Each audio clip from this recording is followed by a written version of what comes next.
এটার ক্লাস 10-এর আরেকটা গুরুত্বপূর্ণ কোয়েশ্চেন, শিশির কাকে বলে আর মেঘমুক্ত আকাশ শিশির পড়ার পক্ষে উপযুক্ত কেন? তোমাদের এই কোয়েশ্চেনগুলো কিন্তু খুব দেয়, তোমরা এটা লিখে নাও। শিশির কাকে বলে সেটা তোমাদের আমি এর আগের ভিডিওতে বুঝিয়ে দিয়েছি, সেটা এই আমার চ্যানেলের প্লেলিস্টের মধ্যে তোমরা পেয়ে যাবে। এইটা 10-এর প্লেলিস্টের মধ্যে দেখে নিও।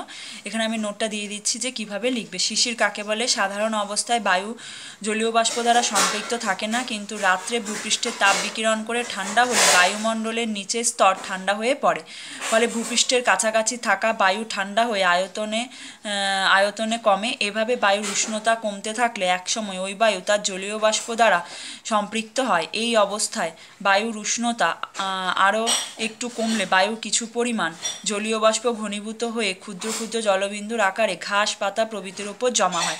এইসব জলবিন্দুকে শিশির বলে।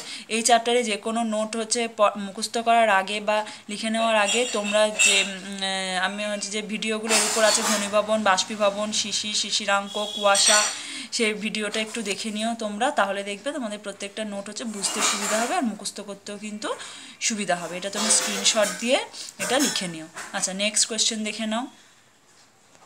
খুব ইম্পর্টেন্ট কোয়েশ্চেন, মেঘমুক্ত আকাশ শিশির পড়ার পক্ষে উপযুক্ত কেন? আকাশ মেঘমুক্ত হলে ভূপৃষ্ঠ এবং ভূপৃষ্ঠ সংলগ্ন বস্তুগুলো খুব তাড়াতাড়ি তাপ বিকিরণ করে সহজেই ঠান্ডা হতে পারে, ফলে ভূপৃষ্ঠ সংলগ্ন বায়ুস্তর দ্রুত ঠান্ডা হতে থাকে। এইভাবে বায়ুর উষ্ণতা ক্রমশ শিশিরাঙ্কের নিচে নেমে আসে। এই অবস্থায় বায়ুর কিছু পরিমাণ জলীয় বাষ্প ঘনীভূত হয়ে ক্ষুদ্র ক্ষুদ্র জলকণায় পরিণত হয়, ফলে শিশির পড়তে শুরু করে। এই জন্য মেঘমুক্ত আকাশ শিশির পড়ার পক্ষে উপযোগী।